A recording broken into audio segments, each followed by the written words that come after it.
Welcome to this afternoon's session of the Goode Intelligence Biometric Summit 2021. And a very good morning to our guests tuning in from North America. I hope you managed to watch our lunchtime listen interviews. They're available to watch on demand from our YouTube channel, in addition to the recordings from this morning's session. There are 3 sessions for you to enjoy, starting off with a live panel discussion showcasing innovation in biometrics. I'm joined by representatives from 4 of today's most innovative biometric companies in the world: EarthID, Polygon, Vocavio Technologies, and Worldreach software. Each company gets an opportunity to showcase their technology to you, followed by a Q&A session moderated by me. If you have any questions, then please use the Q&A tool at the bottom of your screen. And if we don't manage to answer all of them today, then we'll follow up after the event. Right, I'd like to start off by inviting Chief Agrawal, the CEO from EarthID. Thank you, Chief. Thank you, Alan. Do you want to get started now? Okay, let me share my screen very quickly, and then I'll get going. Can you please confirm if my screen is visible? Hello everyone, I'm Shiv Agarwal, founder and CEO of EarthID, a decentralized identity management platform that allows secure and frictionless exchange and verification of identity information. EarthID helps organizations reduce identity frauds and save time and costs associated with customer onboarding processes while ensuring privacy and regulatory compliance. So before I get started, I would like to thank Alan and the team for organizing this and giving the opportunity to present EarthID solution. So when we talk about identity, right, so there are a few challenges, and obviously I think when you put together all those challenges, it becomes a $1 trillion problem statement. And obviously when we talk about people, right now when we look at the different identities that we have, or the identities that we carry, they range from physical identities issued to us by government organizations, by our employers, by healthcare organizations, by financial organizations, and also we have certain online credentials which we manage, right? So there are a lot of different credentials that we end up managing and actually mismanaging as well, right? Because we have seen that where we are carrying our passports or driving licenses, which get lost, misused, mismanaged, and then basically used for a lot of different frauds. So this is where basically the key concern from people's point of view is with respect to security of their information, privacy, and consent. Obviously, we have GDPR in Europe, and then so there are similar other data protection guidelines around the world, which are very, very costly and complicated with respect to implementation and compliance. But obviously, they are there to basically protect the identity of the people. Similarly, when we talk about organizations could be different service providers who have to basically verify the identity of these people so that they can provide services. We are talking about banks, insurance companies, e-commerce players, social media platforms, employers in general, wherein basically we exchange our information with them so that they can verify those information before onboarding us onto their platforms with respect to providing services. So this is where financial sector is one of the biggest sectors which spend billions of dollars on due diligence processes.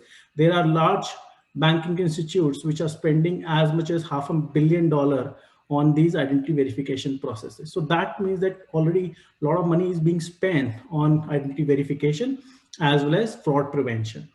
And obviously when we talk about things, which is basically smart devices, which are now everywhere, they are in our houses, they are in our offices, and then they are in warehouses, they are in factories. So, and then they have their own mind in that sense that they use AI to basically to capture a lot of information and process a lot of information. And obviously the question is, how do we ensure that the information that is being captured by these smart devices, they are following the privacy and the consent, and they are not misusing the information that is being captured here, right? And this is exactly why identity management is a $1 trillion problem statement. And obviously, I think as I was explaining, right, so there are a few concerns, obviously, with respect to security, with respect to the privacy, with respect to the compliance. And when you put all these together, the biggest challenge is with respect to the trust. So how do people trust with respect to sharing their information with organizations and smart devices? And also the information that is being shared, can we trust that information, right? Because we have seen there are so many deep fakes with respect to stolen identities, with respect to fake identities being created every instant and being misused for so many purposes, right? So, and obviously, when we have to look at the solution, so EarthID platform builds trust and removes friction. So basically, it's about it provides a self-sovereign identity solution wherein the key stakeholders of the identity, which are the issuers, the owner of the identity, and the verifiers, which are the service providers who have to verify this information before they can provide services. It's about bringing all those three stakeholders on one single platform so that they can communicate with each other in a trustful and frictionless environment. And what this also means is that the owner gets to basically own their identity information with respect to privacy and consent. And also this is a digitized end-to-end platform. So obviously the issuers are able to, instead of giving you physical identities, paper-based identities, they can issue those identities in a digital format, which are called verifiable credentials, directly to the user's wallet. And this wallet could be on a smart device, it could be in the cloud, or it could be a hardware wallet. And then from there, the owner can share this information in a selective data sharing model with respect to complete documents, selected attributes, or even just proving that somebody is an adult, right? So there are a lot of flexibility with respect to how this information is managed and shared with the verifiers. And obviously, I think this is also managed through a public ledger where it creates an immutable proof of authenticity and validity in terms of how the information is exchanged, used, and verified.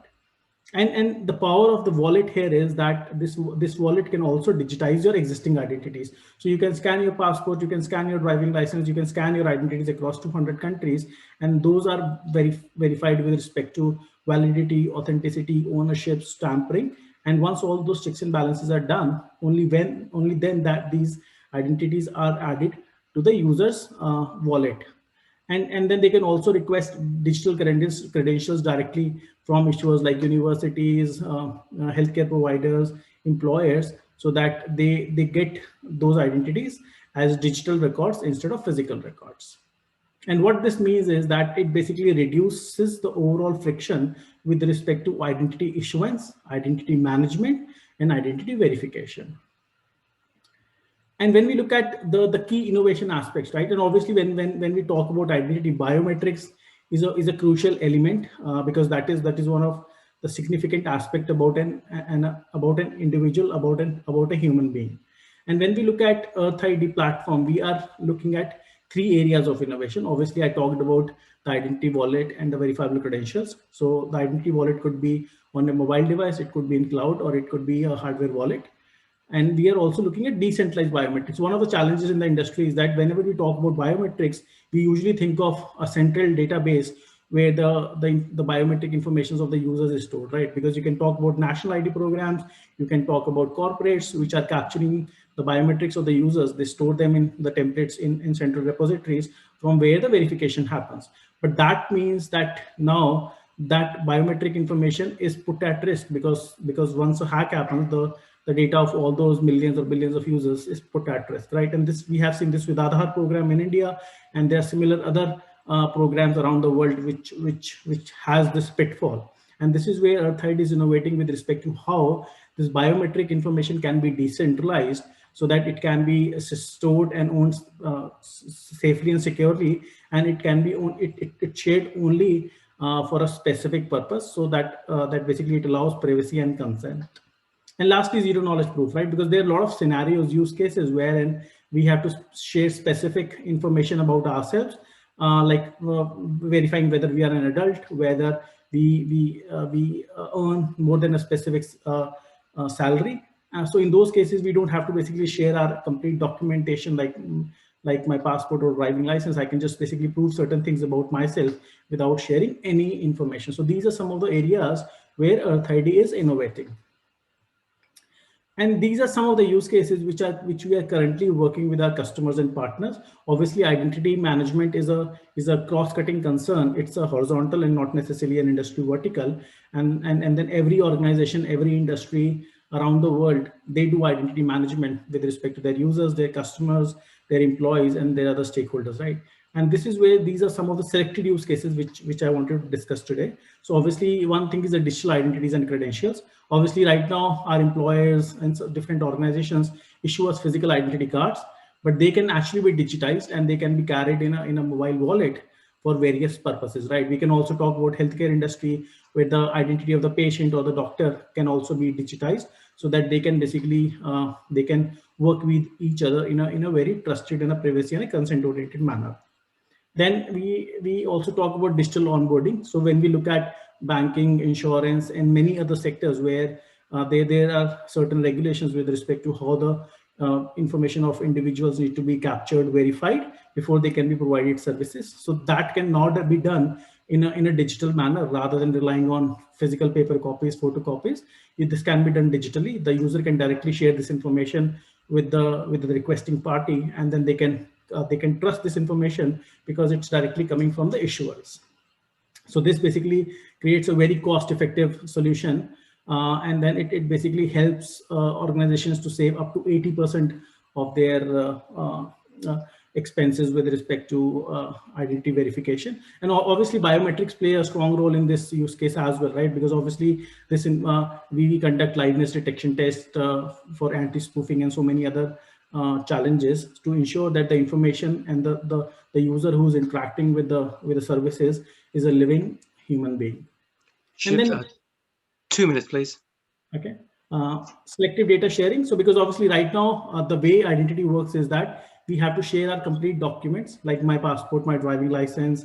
I share that completely with an organization or an individual, even if I have to specifically verify certain aspect about me. But with our technology, because we disintegrate every information that is being uploaded into the wallet, now the user has a complete control with respect to what needs to be shared. It could be your it could be textual information or it could be biometric information. So, but the user has complete control that what is shared with whom and when. And then obviously secure payments. So payments is one industry where a lot of frauds happen. Massive amount of money is being spent on securing payments with respect to retail payments, with respect to B2B, P2P payments, right? And this is where our technology ensures that that the authenticity, the identity of the user is verified, authenticated, and also with respect to where the user is making this payment from, right? Because there are a lot of frauds which happen by using spoofing technologies like VPN, and so many other things, right? So our technology basically provides support with respect to making safe and secure payments.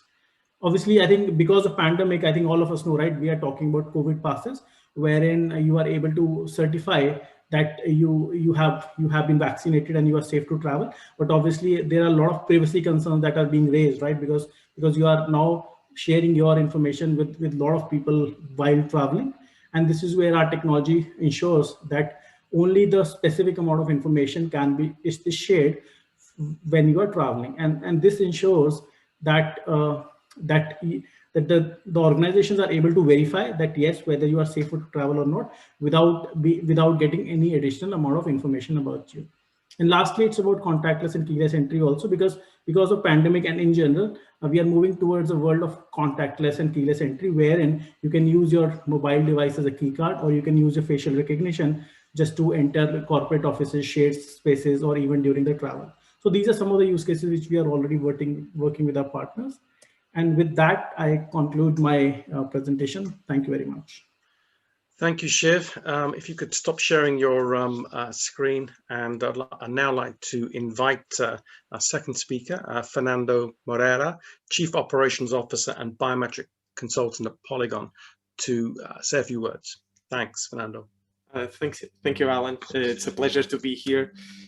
So today I'm going to present. Sorry. Interference here. I'm going to present something slightly different. We at Polygon, typically our projects are on the remote authentication projects, especially in the financing industry. But what I'm showing today, it's our approach to try to use biometrics in a more physical environment, intersecting with different industries, exploring new possibilities. And I will share my screen with you.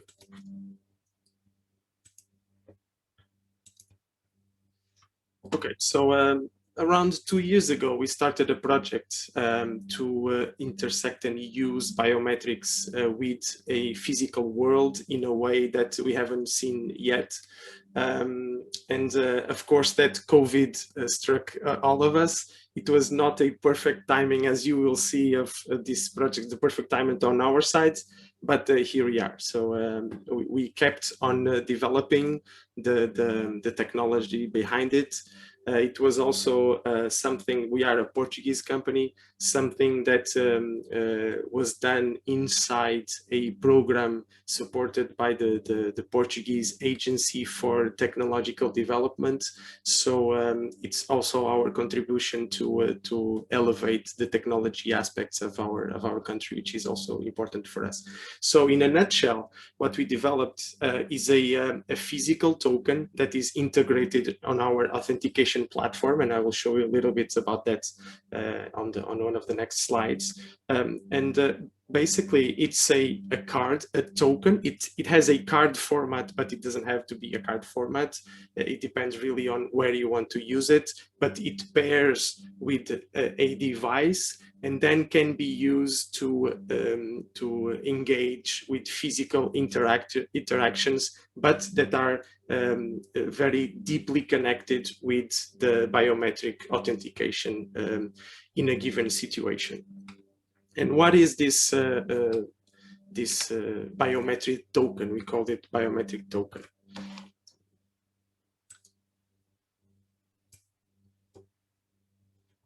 Sorry.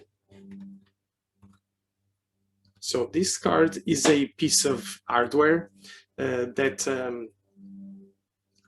like I said, pairs with the device. It can be a mobile device, it can be a car, it can be a computer, it can be a door, it doesn't matter, a fridge. It would work, it would pair with a physical device.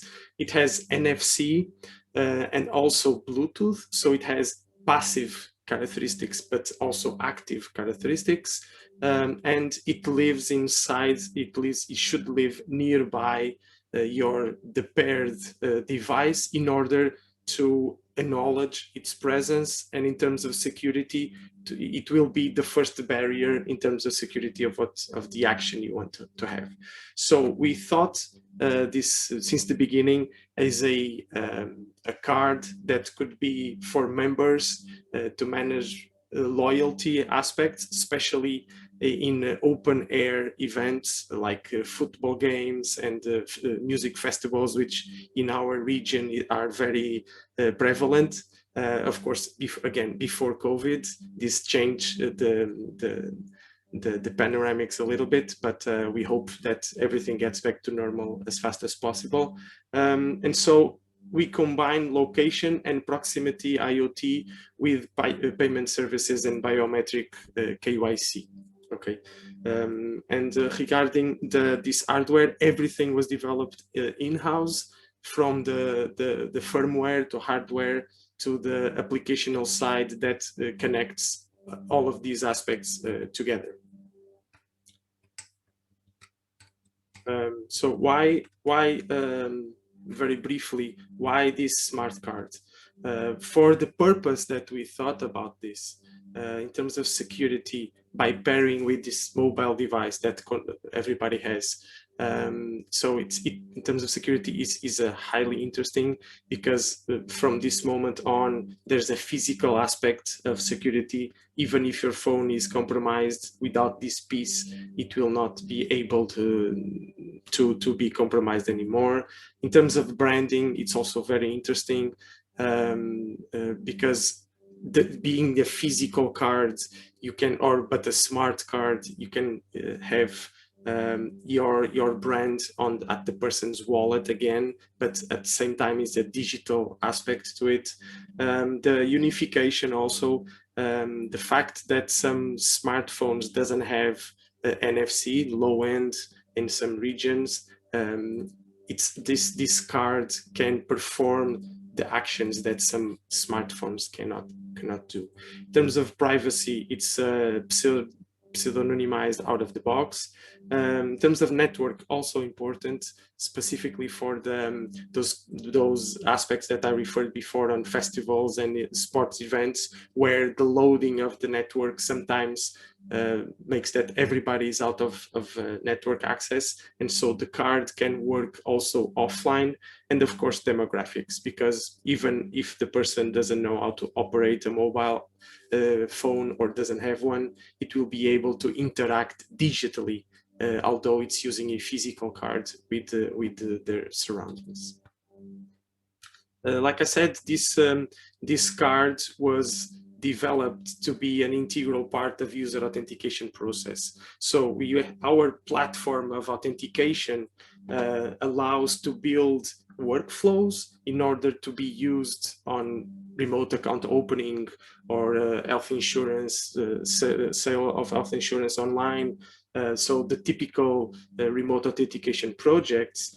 And this card can also be limited to a authentication device that pairs with your card, and when you have an active action like a payment, can immediately fire up an app on your mobile in order to complement with the biometrics, even voice biometrics or face biometrics, it doesn't matter. So it depends on the workflow that you build on our flow builder and then integrate on our customers' applications. So by having this token, we are able to add a new and different layer of security that for the executive, for example, that is from airport to airport or traveling, again, before COVID, it could be interesting, because if the mobile is stolen or if it loses the mobile, it's not compromisable, because there's a piece of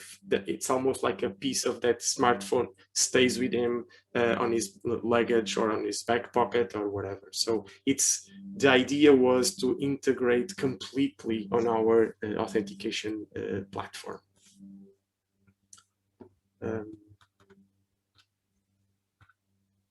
So in terms of authentication and security, which is a very paramount aspect nowadays, by combining the biometrics with this physical token, it's quite interesting on that regard, because there's a strong multi-factor authentication.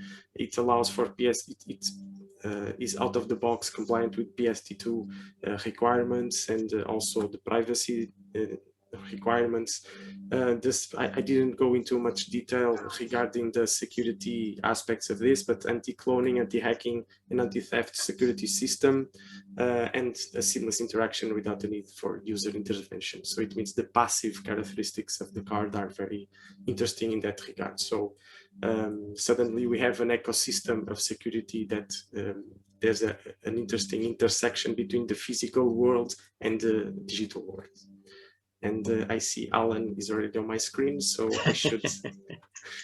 So that's it. So it's something slightly different and out of the box. It represents our need to investigate new avenues, new approaches to bring biometrics to the physical and real world. And if you have any additional questions, please feel free. Thank you, Fernando. Very interesting. Just to say that if any questions from the audience, please use the Q&A session at the bottom, and we'll get round to them at the end of the Q&A session. Right, our next speaker is Connor McKenna, CEO and founder of Vocavio Technologies. Thank you, Connor.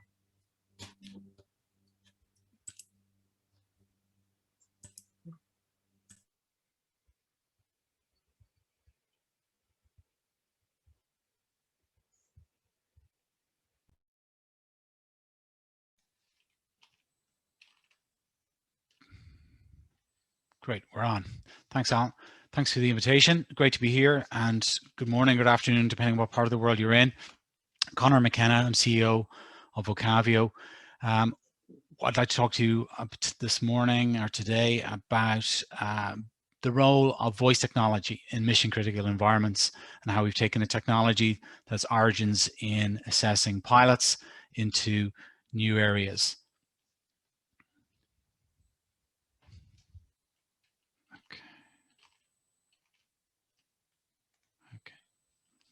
So who are we? We're a voice technology company. We're based out of Dublin with an office also in Bristol in the UK. Origins with technology came out of Trinity College in Dublin from a speech and communications lab there. We're specifically focused on looking at speech prosody and how we can generate behavioral data from that. So we're active in simulator training today, also synthetic training, which is largely organized. The defense industry is very interested in this area. So if you think of HoloLens with obviously airmen or Army or Navy joined our exercises in a synthetic training environment, they're very interested in mission rehearsal and how they can get data for after action review so they can get better and train the gap, so to speak. The third area is embedded, and this is an area I suppose to bring to your attention in terms of new application areas. I have on the screen there air traffic control, but there obviously are lots of other areas that work and that can work. And I suppose I'd be interested in your questions at the end in that regard to say operationally, where could our technology provide insight as an early warning system within an operations. So what the techniques of what we do, the core algorithms and patents are around looking at what's called prosodic adaptation. So as people know, there's lots of speech technology companies in the world. We even saw Nuance acquired there yesterday by Microsoft. Nuance would be probably #1 in the world at speech transcription. So that's what people are saying. And a lot of people on the call today would be familiar with call centers or even trading rooms and where they're transcribing what people are saying. We're specifically looking at the prosodic layer, so how people are speaking to each other. And that tells us quite a bit about that engagement. And we're able to pinpoint where people are communicating effectively and where it's dropping out, and what does that mean, and how can we attach metadata to that to derive insight for the organization, whether it be on a training side of things or within an operations. Ultimately, it's really about generating those insights, mitigating risk for an organization, and really providing assurance that in the case of pilots, that they have that level of resilience when they're under pressure in a non-normal event, or if it's army guys or surgeons, it's really trying to see do they have that reservoir of competency to rely on in non-normal situations. So not to scare our listeners, maybe it might wake you up, this image, if anyone's feeling a bit sleepy after lunch. Really, signals come in many ways, and we put this image here really to convey the message that we typically don't get trained. There may be some folks on the call who've been trained in survival or otherwise, and how to read a wolf or some scary animal that might be coming at you, but instinctively we know this is a threatening sign, and so we're wary. So this is a nonverbal cue, and we can read that, and that's innate in us as animals to know whether we should stay or go, so fight or flight. Within speech, we have a similar behavior is underway, and there are various tones that we emit, and we kind of understand whether we're in a social environment or whether someone is in agreement or disagreement. And tone tells us pretty much more than the words people use, and it's with that's the area of our own focus. So what is the mega trend to take away from today's call? Really, the industry is going for, and when I say industry, we're mainly focused on aerospace and defense, but obviously there are other sectors that would be looking at these areas in terms of like the call center market, but specifically we're in simulation and training, and how people can train pilots or army or surgeons or medical teams or even maintenance.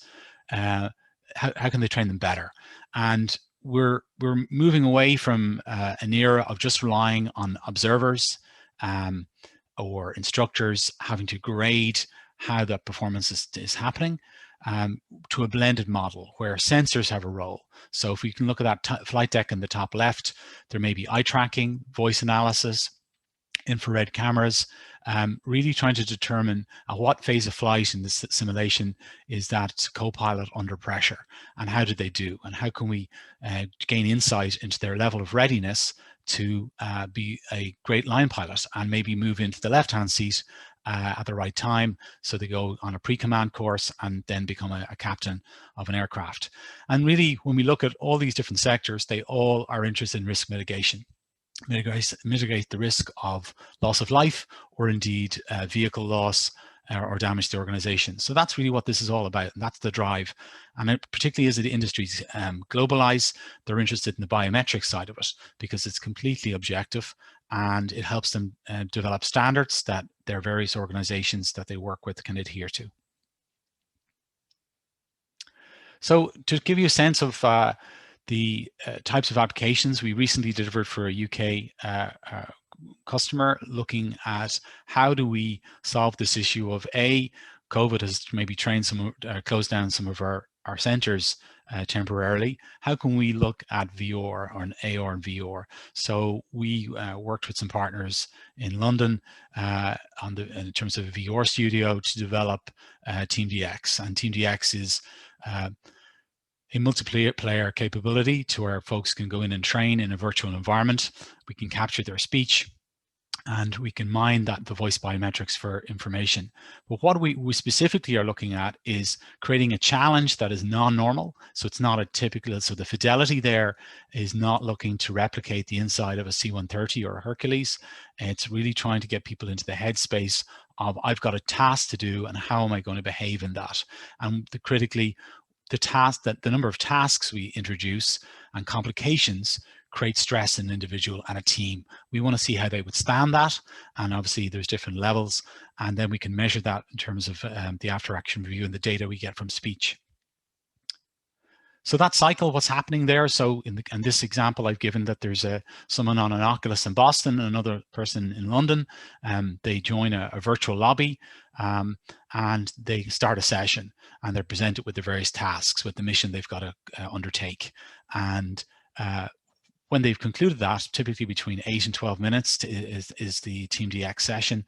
They then that's their speech file is shared over to Microsoft Azure via an API. We process this there. We're achieving very strong processing speeds, typically 15% of elapsed time. Takes our current engine to output that, but we can move it to slightly different models and to move it to near real time. But that's what we're doing, is we're extracting the signals from the various speakers and we're correlating those to gain insight into how they're communicating. So looking at the bottom left there, we then get to visualize the voice biometric. It's quite a skinny line we're seeing there, but effectively this is the communication performance over time. And what we can see just at a glance there, if you can see it on your screen, is there is a direct correlation between the high pressure events of a drop happening. So the task that they're doing, it's called TeamDX Loadmaster. They're actually having to drop parcels at specific points, and the clock elapses. There's rules around the height they have to do it at, and various bells and whistles happening that alert them to different things to put them under pressure. And you can see that the communications, they drop down during those phases where there's a lot of workload, and hence we trigger a workload flag within the system. And then that's used in after action review. It can be then shared with a learning management system, and overall there's a sense of force development in individuals and progression.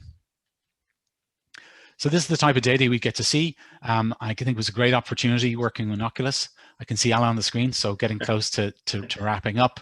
But all of this data, there's data there that comes from our core algorithms, which is the communication score, the teamwork score, but system monitoring was an important one, and that's a derivative. And so we blend control data with signal data to develop those types of scores, and we then can integrate, we can work with any type of vehicle environment also.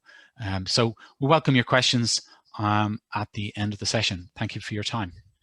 Thank you, Connor. That was fascinating, and I've got a new favorite word, which is prosodic, actually. So there you go.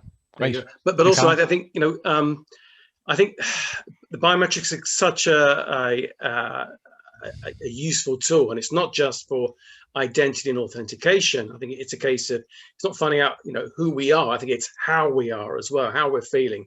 And this morning I was presenting on some of our research into auto, and auto, it's a case of we know who's sitting in that seat, but we also know how they're feeling, that kind of health and wellness type of kind of application as well. So I think it's an interesting, I think we're at the kind of the still learning about how biometric technology can be applied. And I think that was an excellent presentation. Thank Absolutely. you. Thanks, Alan. Right. We have got Goode Wilson from Worldreach, and he's in Canada. Take it away, please, Goode. Thank you, Alan, and really happy to be here joining everyone today. I think we've seen some very interesting presentations across a wide variety of areas, and today we're going to talk a little bit about travel. And travel has been a very heavily affected sector, as you know, from everything that you can't do these days. One of those big ones is travel. So essentially what we're going to talk about is how does identity and future of travel in terms of safe and seamless travel fit together. So we've been working with a couple of different governments and projects that we'll talk a bit about today as we go forward.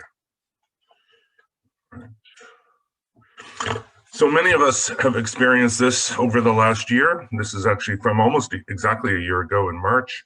The lines on the left side are the areas that the industry, the World Tourism and Travel Council, were working for many years on looking at how to do seamless travel better. And basically avoiding the lines and the throughput through airports was the challenge. That dramatically changed, obviously, in March. The right-hand side is a picture I actually took at Washington Reagan Airport at 6 p.m. on a weekday, which normally would be very busy. But as you can see, we've become way too familiar with this scene in the recent months. So what we want to do with safe and seamless travel is really come back differently. We don't want to go back to where we were with the lines, of course, for many reasons, and COVID has stressed the need for health safety, and these kinds of lines would not be fitting into that characteristic. And we want to come back with a normal that's around safe and seamless travel, where people are using remote ID verification at the front end to be able to do screening and be able to access things like the fast lane, for example. So we'll talk a little bit about more where this concept is actually being applied in 2 demonstration projects today. So we started almost 4 years ago with working with Canada on the Chain of Trust project. And as you can see here, we did an initial technology demonstration well before COVID was even in anyone's vocabulary. We did both an air version and a land border version. And if you think of it, land border, if you think of Europe, you think of Canada, US, or Mexico, US, land border actually has much bigger volumes than air would have, for example. And we basically have gone through the process to last year when we submitted and was accepted a pilot, an actual live pilot of the implementation of the Chain of Trust, which is now running in Toronto Airport, which is the largest in Canada. And we started that basically last summer and actually had the first passenger go through that process in March. And this now makes that project one of the few in the world that are processing travelers using a seamless biometric process. And we'll talk a little bit more about that in a few moments. But as you know, just intuitively, as you remember what travel used to be like, you don't want to be waiting in public areas. You don't want to be in lineups. So the seamless aspect of travel was all about having you go through that process much faster using things like biometric lanes or biometric corridors. Minimizing the passing of documents back and forth with people now is very important, and having separation and distance so you're not spending time in lines and you're not touching common equipment. Nobody today wants to be touching common equipment, no matter how well you clean it, that hundreds of people have touched even in the last hour, let alone the same day. So these are very realistic things, and the changes in traveler experience have been with us long enough now that we're not going to go back. We're not resetting back to where we were pre-COVID. This is now permanently in our brains. So the Chain of Trust project is very ambitious in that it looks at the end-to-end travel aspect. This particular project with Canada focuses on seamless borders. So a person who's traveled abroad can, in fact, opt into a process where they do ID verification. And we use a process of reading the e-passport using near-field communication. So we're not just doing optical. We're actually going in, reading the chip, verifying the chip contents that it's not lost and stolen, and that it's not cloned. So very high level of identity authentication and confidence. And then we're using the chip essentially as a personal database to compare the individual to it, to make sure that they belong to that document and to be able to know that that document's real. So now we have a trusted aspect associated with this document and the person to trust that they are the traveler we expect them to be. And then we can put them through various other processes. So for example, if you're returning into Canada or other countries, you may have a customs declaration. Nowadays, we also have locator questionnaires, which can be in some cases quite complex because of COVID. We're actually proposed to Canada Border Services Agency to link this process to test certificates and vaccine certificates so that we can consume that data and pass it automatically back into the core systems in the border agency and allow them to then process that data and assess risk so that hopefully inform policy and allow travelers to flow more freely once they've had tests or vaccine certificates consumed, and allow the flight to occur without quarantines, hopefully in the future. So this process and chain of trust goes on. We pass the information into a risk assessment engine. This is with our partner Entrust, who then uses that information within Canada Border Services to assess the risks of the individual and qualify them that yes, indeed, you are able to go through the fast lane when you arrive. When you arrive at the border, we've already processed your declaration. We've already checked your identity. We already know that you're you're the person who that claimed identity is associated with. So essentially, if there's low risk, you can now basically walk through the border. And so at the top right, you see in our little first test in early March, you see a Air Canada pilot, and she was able to basically walk through the border. At this point, we had a person who was there just for test purposes. But the next phase, which goes in June, July, is the full biometric corridor where you essentially can walk through the border and nonstop. So this is a process that's in place. It's going to be scaling up over the next 2 years in pre-production pilot mode now, and then gradually increasing by additional flights, additional airports as well. We will be adding a second airport approximately end of 2021. And this process is one that's scalable to tens of thousands of people per day. For ID verification, we've already processed that front-end piece with 5 million people using the EU settlement program as a starting point. The second project I'll talk a little bit about, again, uses very similar processes with the ID verification, except this time we're dealing with a transportation company, Eurostar. In this case, our partners iProve and supported by Innovate UK and the Department for Transportation in the UK, did a pilot program which started last summer and allowed us to do the ID verification, allow travelers to opt in to the biometric corridor concept I just talked about for Canada, and associate it with a ticket that the person's purchased. This data is then stored on the person's phone, and in both cases, we're actually creating the new ICAO digital travel credential is stored on your phone. And you can use that for other purposes once it's created, not just for this program. So we associate with the ticket. So when the person says, I'm getting ready to travel, they share that information. So we don't store it centrally until it's necessary to be used for the day of travel. You arrive at St. Pancras Station, and your ticket is now your face is now your passport, and you walk in through the area and go through the physical security element. Keep walking, and you've now hit UK exit. Keep walking, and now you're at the French border police for entry into Europe. That piece we haven't included in the pilot at this stage, but we hope to do so in future. And then the idea is that you basically have a biometric corridor. You walk through the Eurostar arrival, you walk through the UK exit, and ideally you walk through the French border arrival right onto your train in St. Pancras Station. So that pilot is set to go as soon as trains resume in significant volumes. We've already done the testing, we've done the integration, and it will be very much like the Canada Border Services pilot, except this time train mode with integration to the travel provider. Some of the benefits here are listed. I mean, obviously for travelers, we have the significant benefit of being able to go through these processes seamlessly. Security is simpler in that it's done in advance in terms of the checks and mitigate operational risks. For airlines and cruise operators, they have a much better customer experience. And then for the terminals, they can handle volume in a safe and seamless way, and much better. So with that, I'll pass over to Alan. We're just about at end of time at this point. And thank you, and I hope you enjoyed hearing a little bit about these two early stage but ramping up projects. And the idea is that we are promoting pilots to be put into place now in the travel sector, because as volumes of travelers come back, you want to have these ready to ramp up with them. You don't want to be adding them after the fact. Safe and seamless are left and right hand together. Alan, over to you.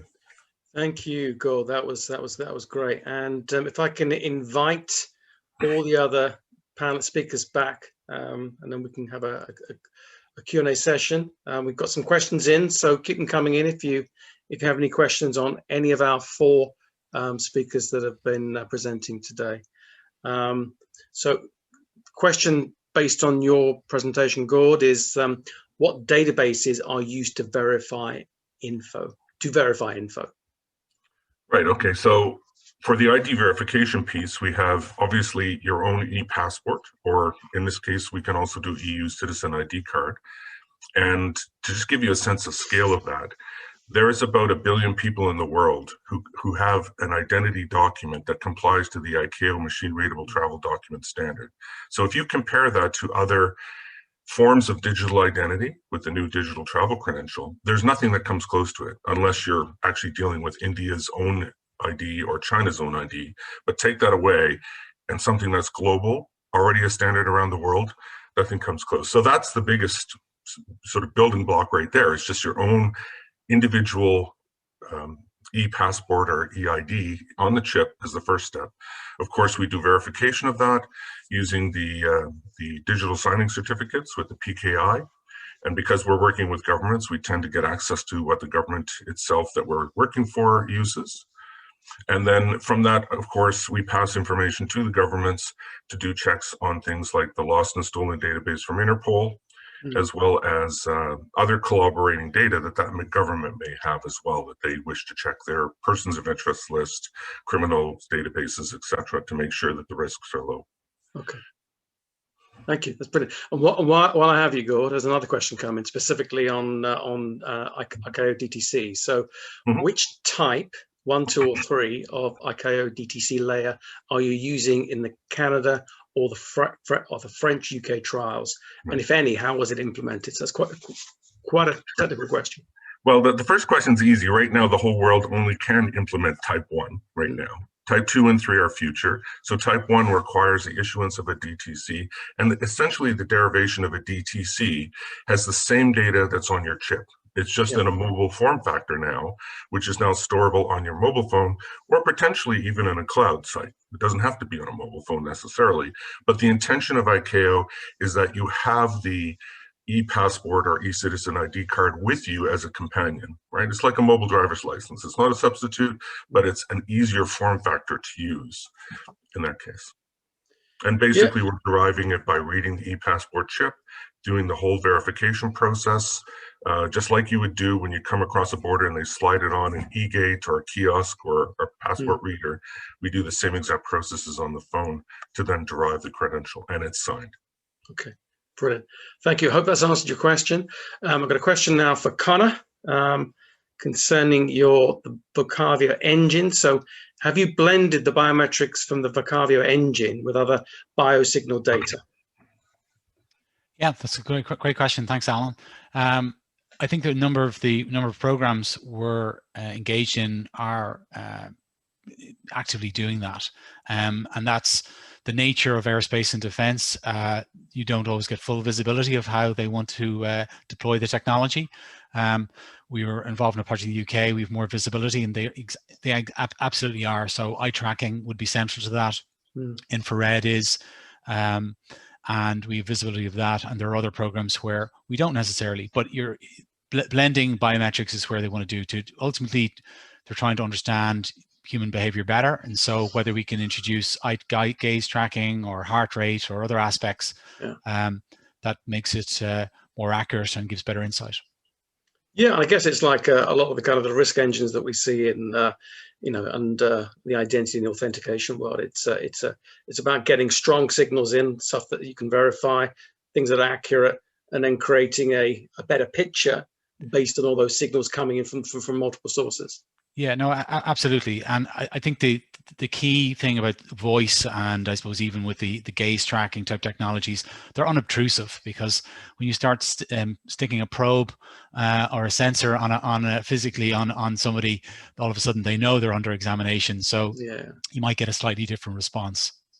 Yeah, thank you. Brilliant. I've got a question for Fernando. It's what are the main differences between your technology and a smart card? Yeah, a simple smart card. Well, I think the main interesting aspect is the aspect of intersection with the physical world that I refer to. So this card, it's a smart card that can operate on its own, but it's fully integrated on a platform that can be used to perform trusted authentications. And so that's the main difference. Yeah. Okay, thank you. And a question for Shiv on SSI. How is SSI different from other identity wallet-based solutions? Thank you, Alan. That's an interesting question. So I think when we look at other wallet technologies, I think obviously it's the core concept is about digitization. So it's about how can you carry your identity within a wallet on your mobile device or in some other technology. But with SSI, it's about how do you ensure the friction with respect to the exchange of information and with respect to the authenticity and the validity, right? Because even let's say if I am able to carry my passport in my phone, the question is how was that identity issued? And whether when the service provider, when they have to verify this passport, do they need to go back to the issuer and do that verification using third parties, right? So in traditional wallet technologies, basically you are working on the portability side of the things, but the challenges with respect to the communication between the issuer and the verifier, and also on the fly validity tests, those things are still challenges, right? With SSI, there's a channel between the issuer and the verifier, so that the authenticity of the document and the validity of the document can also be verified on the fly. So these are some of the key differences. Okay, thank you. We've got a question for Connor. It's two questions actually. One of them, second one may be a little bit sensitive, so I'll ask them anyway. So have you tested different accents from multiple countries? That's the first question, first part of the question. Yes, we have. I mean, the language speech prosody is language agnostic, so it's a layer of human speech. And how we describe it is that if you were in a nightclub, I know it's a long time since someone might be in a nightclub, but you pretty much can pick up on the tone of somebody speaking to you, punching through that noisy atmosphere. And so it's really, again, back into that sort of fight or flight. It's in our DNA to understand tones and classify what's friendly or what's aggressive. So any language, I recall a project we were involved in processing speech of cadet pilots from a Gulf airline. We had them do the task in English and also had them do it in Arabic, and we could see quite clear differences. So we never intended the system to be looking at sort of like, say, English competency, but at its core, it's around communication. So we were able to see a difference between native Arabic speaking and then speaking English. And also we're involved in a project that looking at French and how we can process French speaking. Yeah, all accents, and we welcome even obscure languages that we could test on our platform. Okay, you're talking Welsh specifically there. Yeah, I know you have a good command of the Welsh language, so we'll have to get a recording from you. And apologies for the audiences that we had a bit of an in-joke before, and where I was pronouncing the longest place in I think it's actually the second place. One in New Zealand that's longer, but this one's a long place name in North Wales. You're going to have to share that now, Alan. Just to impress people. It's Llanfair Pwllgyngyll, Gogereth, Quindropeth, Llantysilio, Ogogoth, or for short, Llanfair P. And I apologise if there's any native Welsh speakers. I'm London Welsh, so if there's any kind of Walians online today, I apologise for my awful accent. So second part of that question was, have governments shared voice recordings as test data? And if so, what countries have participated? Well, first off, I think the funny way to answer that would be to say we'd love to get recordings of government cabinet meetings and see how they fare, the communication and the interactions between different ministers. That would be fun. But no, there's synthetic training is being run by multiple any country in the world that has armed forces. They're involved in synthetic training, and so any of the subcontractors would get access to various training data or training exercises and all the various rules and regulations around handling that data. Most recently, I suppose the big drive is how do we handle that in the cloud? So there's various hybrid cloud solutions coming out so that the speech file might be deleted immediately after processing because it could be quasi-classified. So there's a lot of sensitivities. I think it's a good question. So data protection and GDPR becomes live and real. Yeah, we don't have a big server sitting in our offices with a bunch of government recordings to answer that bit. So, but yeah, it's part of any speech technology company. You're going to get access to that type of information. Thank you, and thank you for the question. A question I think it's best answered by Goode and Shiv. It's about, there's a very good one about interoperability. So as digital ID wallet app and ID issuers, providers, what's your tech vision to enable the seamless interoperable consumption of the ID wallet inside the smartphone in connection with installed service providers, apps, so venues, travel stakeholders, etc., which offer use of digital ID and biometrics? I think it's an interoperability question. Sure, I can jump in. Worldreach has been part of the World Tourism and Travel Council now for about 3 years, working on safe and seamless travel, and the tenet of interoperability of the digital identity has been based on the IATA One ID concepts, which we are also a participating member on and strategic partner. So all of the pilots that we're working on essentially focus around the generation of a digital travel credential, because we tend to focus on the travel use case, right? There would be others in other scenarios, but for travel, a digital travel credential is the key digital identity document that the world's organizations have decided to focus on. And essentially that's shareable on your smartphone. It's stored in a secured area. It can be in different wallets. It can be shared. And, you know, if the principles of self-sovereign ID, it's shareable by the individual on permission basis. So for us, it's a fairly straightforward. We're following the blueprint that the industry has adopted. Okay. Shiv? Yeah, let me add to that. And I think as Wilson said, right, it's about the standardizations, right? How do you basically store, how do you disintegrate the data and how do you store that data so that it can be exchanged between different parties on different platforms. And our focus is primarily on verifiable credentials, which are basically, you can imagine that you are storing digital identity data as JSON objects. And there are different standards in the industry, the major one being W3C DID standards, which basically ensures that the way the data is stored, exchanged is standardized, so that irrespective of what technologies are being used with respect to blockchain, mobile wallets, everything, they can still be able to basically interact with each other. And then what you can imagine is that these standards are basically industry agnostic, because the identity issuer could be a government organization, it could be a university, it could be a healthcare provider, it could be employers.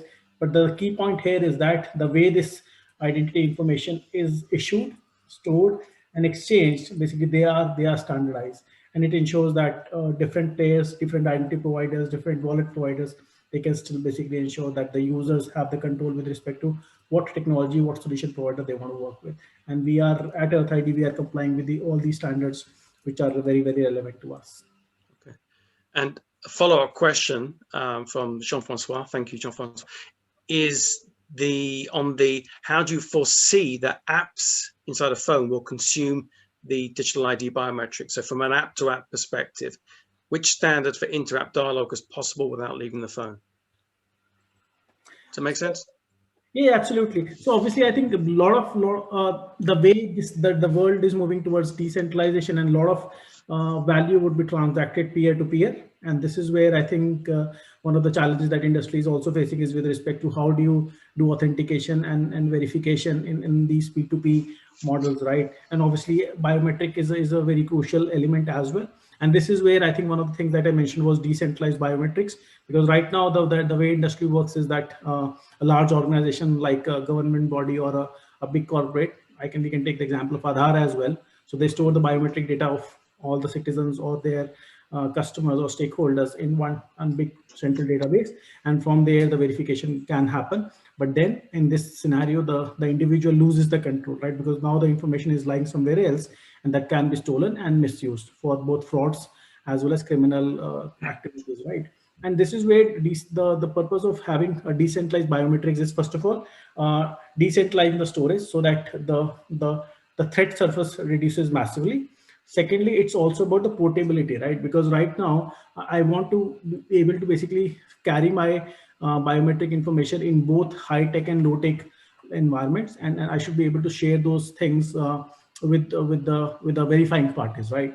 And this is where we are working on technologies wherein you are storing your biometric information in either in your mobile device or in cloud, or even you can basically print that on a piece of paper, which can then be basically and then there are technologies like QR code cryptograph, where basically it kind of allows you to share that biometric information in a very privacy oriented environment, to ensure that even if you have shared your biometric with somebody, they are not able to store that and further reuse it. Okay, thank you. Goode, do you want to come in? Sure. I think I'm going to approach it slightly differently instead of less technical, but if you think of your data when we're traveling, there's three major buckets of information. Your digital identity, and this is where things like DTC or potentially other verifiable credentials like driver's license turned into a verifiable credential can be very useful.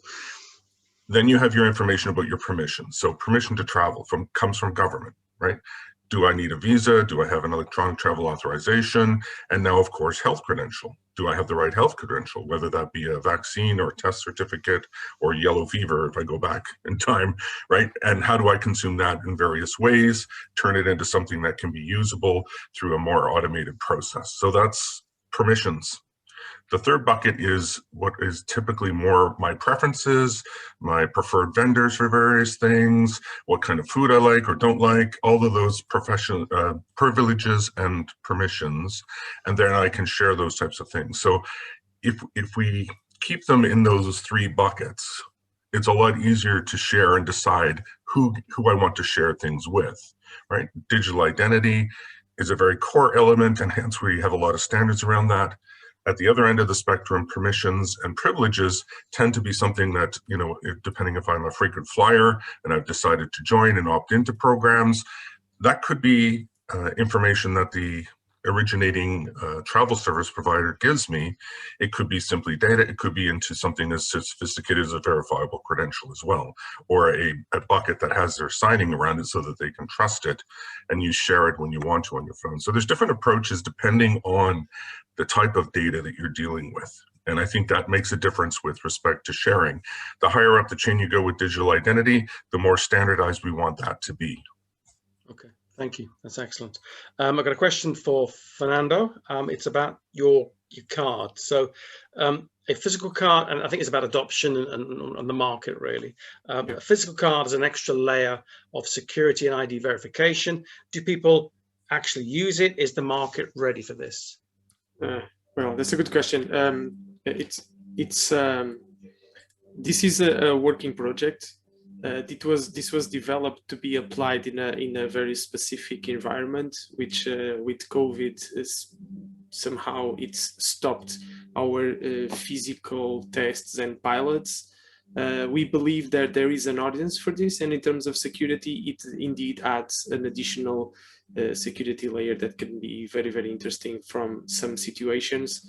I referred previously the situation where an executive that is on the move a lot, this can have an additional layer of security that could be interesting, because nowadays we are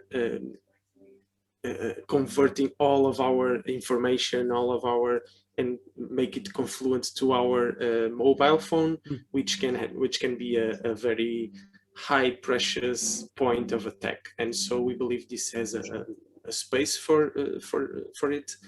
But for sure, this physical situation that the world is living in is not fantastic for us to test our hypothesis. Yeah. No worries. Thanks for that response. And we all love a PKI question, don't we, Gordon?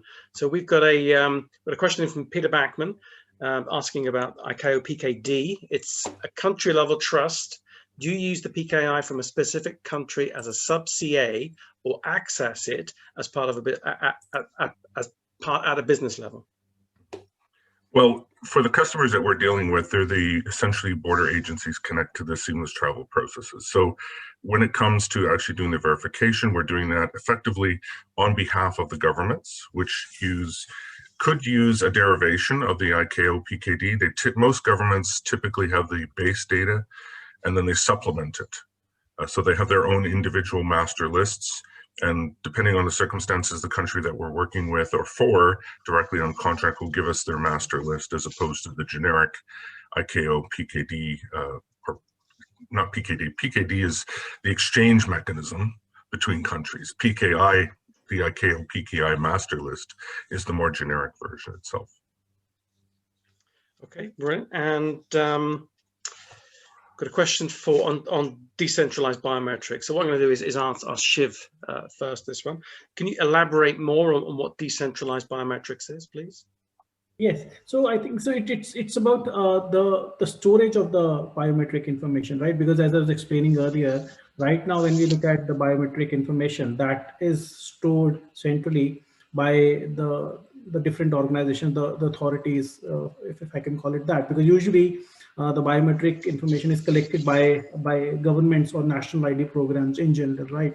Obviously, there are scenarios where we have biometric information being used for smartphones, but keeping that aside, when you look at large programs, implementation of biometric solutions, usually the biometric information is stored centrally, so that then that can be exchanged with different parties with respect to verification, and that is where the privacy aspect of that information is very, very low. There's no concept with respect to consent, because even if you look at the national ID programs like Aadhaar, there is no concept of consent, because different organizations or different regulatory bodies or government organizations, they would be able to access this information for various purposes, right? It could be with respect to criminal investigation, with respect to providing certain services, but then you don't have the control, right? As a user, you don't have the control with respect to who's getting access. Obviously, you are trusting the government to basically secure information, but still they can decide to share this information with certain parties for different purposes. And this is where the decentralization concepts comes in. It's that you are capturing your own biometric information using certain technologies. Maybe it could be mobile devices or it could be different scanners, but that information stays with you. And then you share that information with different other parties, depending on the use case, depending on your consent, right? So you are specifically providing a consent for your biometric information to be verified for getting access to certain services. So this is where it's the entire concept is about control. Who has the control on the biometric information of an individual, and then how that information is then further utilized for providing value and services. Okay, brilliant, thank you. We're coming close, got another 6 minutes or so. So another question for Goode. It's on to what extent was collaboration needed to support or to support the development and rollout of these pilots, and how do you manage and enable and support such collaboration? Well, obviously, when you think of seamless travel in the WTTC context, for the traveler journey, the whole end-to-end process, you've got airports or cruise terminals or train stations, you've got the operators themselves who are working in those environments, you've got the governments, both in terms of border control and immigration. So it is a lot of collaboration. And then, of course, industry. This is not a scenario where one company is going to provide it all. We have quite a layer of partners, both in terms of delivery partners such as Entrust, who do the risk assessment elements, as well as the Phase 4 systems who do the biometrics in terms of the biometric lane, and then many suppliers who we are using for different capabilities in terms of liveness, the chip reading elements and verifications, etc. So it is an ecosystem that it takes to do this. an ecosystem of the willing in terms of delivering the services, and an ecosystem of the technology capabilities. So there is a lot of collaboration here, but I mean, we've all seen the impact of this in the last year. You look at stats from WTTC, the impact of tourism jobs, typically 1 in 10 jobs around the world is associated with travel and tourism. We've seen a massive reduction in the GDP from about 10% of GDP to about 5% in a year.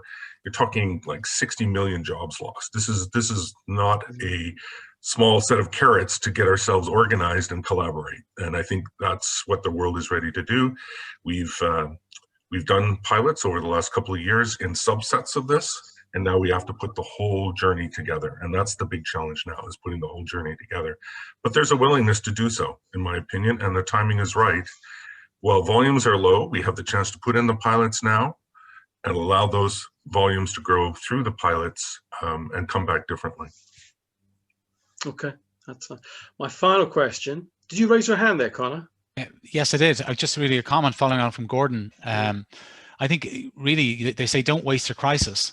And I think what we've even seen here in Europe as we move to try and introduce various type of vaccine passports or travel, there's a level of speed required here that requires governments to take on more risk. And so that might mean they can't necessarily buy from their traditional significant incumbent, if you will, that it may be that there's really sprint exercises and they will get a solution 90% right at rollout. And that's a risk they're just going to have to, because the public, as we've seen, I don't know if people on the call heard, in Holland, 25,000 people applied to go on holidays to Greece for a government-sanctioned holiday. So literally, that shows you the pent-up demand for people to get out of their towns and cities. So I think with that, it's back to the theme. This is an innovation panel. I think leave people with the thought that it's time to maybe look at risk differently, and not waste an opportunity and get out of the situation we're in. Great comment. And related to COVID, I think the final question for everybody here is, what do you miss most? In the lockdown, everything, and I'll go first. It's the sea for me. In the UK, you're only about 70 miles away from the coast, and I love the sea. So I miss the smell and the sound, and I haven't seen it for over a year. So I'll start off with you, Connor, as you're on screen. What do you miss the most? I'll be stereotypical. I miss a pint of Guinness watching a rugby game in a pub. Forgive me. Shiv? I miss sharing a bite or a drink with friends and colleagues. I think now everything is virtual. We still meet, but then I think it's not the same experience. And Fernando? Well, I'm lucky enough to be I'm in Portugal. I'm really, really close to the sea, so that's a privilege. But I miss my sons. They are on sports. Here in Portugal, the youth sports have completely stopped. I really miss to watch their games. Really, really miss them. Yeah. And Goode, what about you? I'd have to go with family and friends. I mean, we have a big country, so I have relatives from coast to coast. I can't travel to see some of them, even within my own country. And certainly the business colleagues and friends that we've made over the years, and many times in London, for example, and that opportunity to sit down, as you said, Connor, with someone over a beer and have a good chat that's very open and honest and debate the issues is sorely missing. It does not come the same by a virtual clink of glasses. No, totally agree. Sure. Totally agree. Well, thank you very much. And thank you to all our speakers and panelists for making it such a lively and personal and interactive session. If you want to contact any of the companies participating in this panel, reach out to us. And we can make the introductions, or a lot of these presentations have the contact details as well. So our next session is in just over 15 minutes, 3 p.m. London time, when Clive Bourke, President of EMEA and APAC at Daon, will be moderating a really topical, following on from what we've been saying, topical discussion entitled The Road to Recovery with Digital Wellness. So thank you very much, and see you all shortly.